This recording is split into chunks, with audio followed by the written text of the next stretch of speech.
When Helen saw that her brother Michael had sold their father's house just 3 days before the funeral, without a word, without asking, without even offering to split the money, she knew this wasn't just betrayal.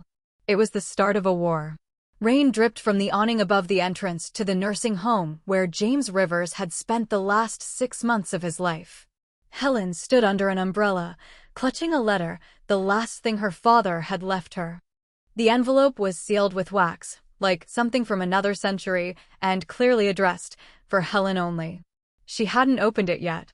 Not because she didn't want to, but because her eyes had just landed on a newspaper listing in the real estate section. Sold. Oak Street Estate, 147. A family legacy. Everything included. Contact M. Rivers. She knew that house. It was where she'd shared her first kiss in 5th grade, hiding in the shed from a summer storm. Where her father taught her to drive, patiently repeating, "Easy on the gas, sweetheart, easy on the gas." Where the whole family had gathered one last time when Mom died, everyone except Michael.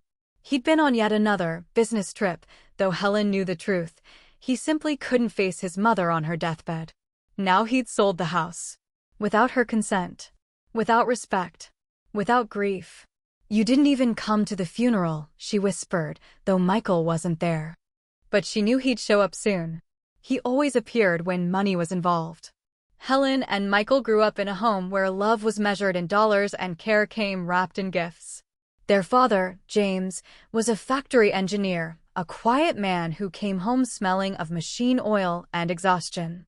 Their mother, Dorothy, held everything together, cooking, sewing, teaching the kids to read, praying every night.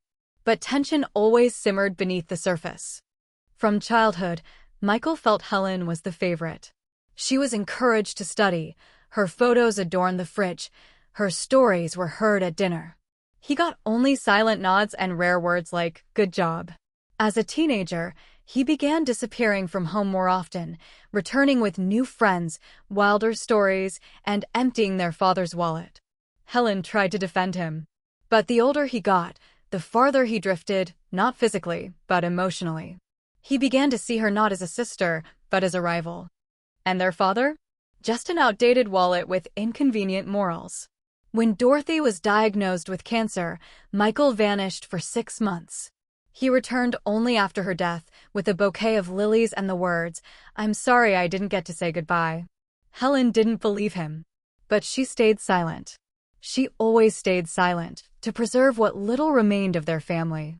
Now, after their father's death, silence was no longer an option. She opened the envelope in her car, rain drumming on the roof. "Helen, if you're reading this, I'm already gone. And Michael has probably ruined everything. Forgive me for never confronting him while I was alive. I thought he'd change. I thought time would soften him. But time doesn't heal, it only reveals who you really are. The house on Oak Street is yours. I left it to you in my will. Everything's been notarized. But I know Michael. He'll find a way around it. So I hid something in the basement. The key is in that old coffee can in the kitchen, the one where we kept nuts and bolts. You remember. Don't let him steal your story, sweetheart. It's your last real connection to me. With love. Dad." Her hands shook. She started the engine and peeled out of the parking lot. The house looked different. New owners, a young couple, had already removed the furniture. A moving truck with bold lettering, "Move for $199," sat on the lawn. Helen approached the door, heart pounding. "Excuse me," she said. "I'm the previous owner's daughter. I need to retrieve something." From the basement. The woman in the doorway, tattoo on her neck, hair the color of sea foam, frowned. "The basement's sealed. The agent said everything was left as is, but we don't have keys." "I have the key," Helen replied. "It's family business." She didn't explain further. Just showed her ID and added, "I'll pay you $500 for your time." Money worked. 10 minutes later, she was descending into the basement with a flashlight and the old coffee can. Inside wasn't just the key, but another tiny note from her father. "If you're here, things went wrong. Forgive me. But I believed in you more than I ever did in him." The key fit a rusty safe behind the boiler. Inside wasn't cash or jewelry, but a box of documents. And one cassette tape. She turned on the old tape recorder Dad had never thrown away. His voice, hoarse but firm, filled the room. Michael, if you're hearing this, know this. I knew everything. About the forged checks. Your debts. How you lied to Dorothy before she died to get money for yourself, not her treatment. I stayed silent to keep the family together. But now enough. I'm leaving the house to Helen. Because she's the only one who remembered us as we really were. Helen stopped the tape. Tears streamed down her face. But this time, there was no pain, only resolve. Michael showed up 2 days later. The knock on her apartment door felt like a declaration of war. What the hell did you do? He snapped the moment he stepped inside. The new owners called. Said you broke their lock. I didn't break anything. I had a key to Dad's safe. He paled. You found everything. The tape. The documents.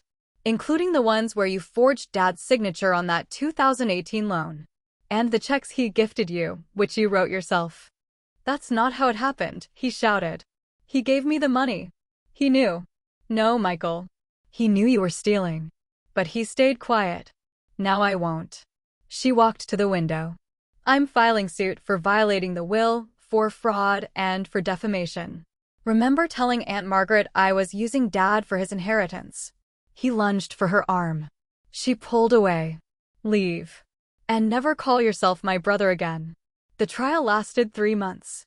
Michael offered deals, begged to save face with the family, even suggested splitting the proceeds. But Helen was no longer the girl who stayed silent for peace. The court ruled in her favor. The house was returned. But Helen didn't sell it. She renovated the kitchen, painted the walls that soft beige color Mom loved, and placed Dad's old armchair in the living room. Sometimes in the evenings, she'd sit in it and play the tape, just to hear his voice say, I believed in you. Families split down the middle. Some sided with Michael, people make mistakes. Others stood with Helen about time someone told the truth. Most just stopped calling. The family unraveled like old fabric pulled too hard in opposite directions. Helen didn't regret a thing. A year passed. On Thanksgiving, Helen invited her neighbor, an elderly woman named Barbara, whose husband had died in the same nursing home. They baked pie, laughed over old TV shows, and never spoke of the past. That evening, Helen stepped onto the porch, looked up at the stars, and whispered, Thank you, Dad, for leaving me not a house, but the right to be honest. Far away, in another state, Michael tried to start over. But no one was waiting for him. And this wasn't revenge. It was justice.